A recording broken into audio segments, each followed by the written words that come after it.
my car. My car is a 2003 Ford Taurus. I gave it a nickname that rhymes with a part of a female in that area. And I walk into Walmart. Walmart's a big parking lot, so you can lose your car easily. And I walk out. I don't know where my car is. Now, luckily, my car has a coolant leak, so I was able to identify it by following the trail of coolant. The clitoris was dripping.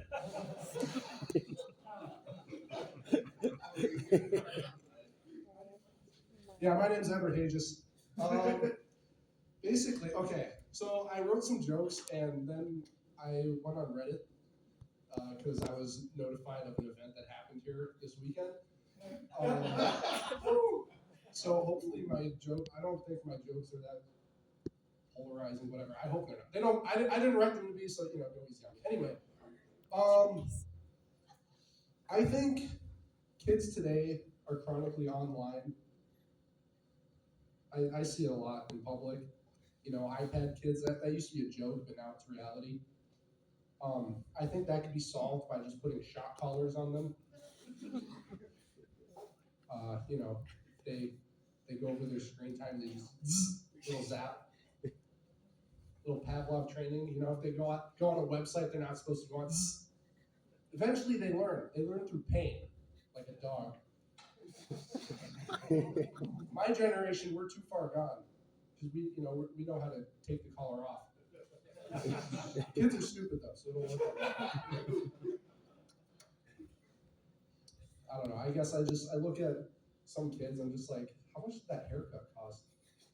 Like a lot of them just have perms or like chains, like fresh sneakers. It's like, what do you do? Isn't the economy like bad right now? How do you have money to buy that? I don't get it. And then I was looking up. You guys know there's designer sweatshirts, like that cost like $1,000.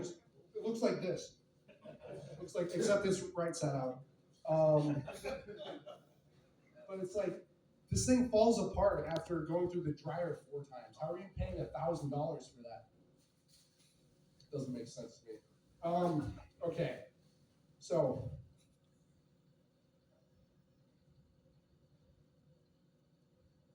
blanking for a second. It's tough going first. I've never gone first before. Thanks, Jerry. Yeah. Okay. So, you guys ever heard of you guys know the 12th Amendment of the Constitution? Does anybody know it? Jacob, you probably do because you're a teacher. I'll explain it best I can. I'm probably a little off, but basically, I just learned about it today.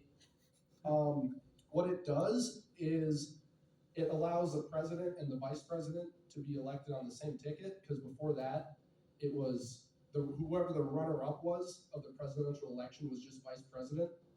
And this passed back in like 1800, less than 30 years after the country started.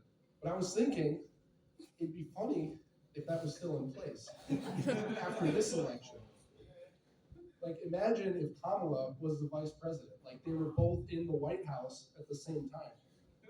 I was just thinking, like, there'd be some petty shenanigans going on. I'm just imagining, like, Trump ordering the Secret Service, like, hey, make sure all the toilet seats are up.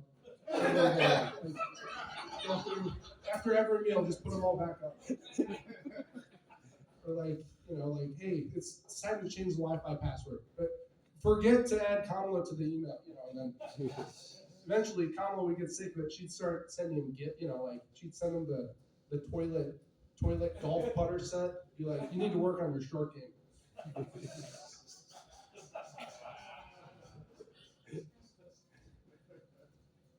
Yeah, I was hoping I'd remember my other joke while I was explaining that one.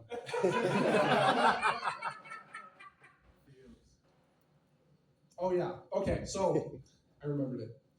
You guys know, if you saw this in the news recently, Trump he was like, Biden used AutoPen, all his everything that was signed with AutoPen is invalid. So a lot of presidents have used AutoPen to sign official executive orders, pardons, whatever. But I was like curious how legal that is. Like, if a robot signs a signature, how legally binding is that to you? And apparently George W. Bush thought the same thing when he was in office, because he asked the Justice Department about it, and they were like, yeah, it's fine. If you tell somebody else to sign it for you, it's the same thing. But I was just thinking, like, isn't the whole job of the president just signing papers and then talking about signing papers? So how you get a robot to you get elected and then you just have a robot do it for you? That doesn't sit right with me. Like, what if somebody, I don't know. Have you guys looked into? Have any of you ever read terms and conditions of like social media or anything like that? Because I haven't, and apparently some of them, there's some stuff in there sometimes. Like if you knew it was in there, you wouldn't sign it. Like iTunes, they put it in there. They prohibit you from using iTunes to build nuclear and biohazard weapons, which is like, obviously you're not going to use it for that. But if you do, they can now sue you for it, and you didn't even know about it. So what if something like that happens with a paper that goes into the auto pen machine? Like, what if somebody slips in there and you have to pay me $10 million, and then it gets signed? It's like, you have to do that. Yeah, I thought this was funny.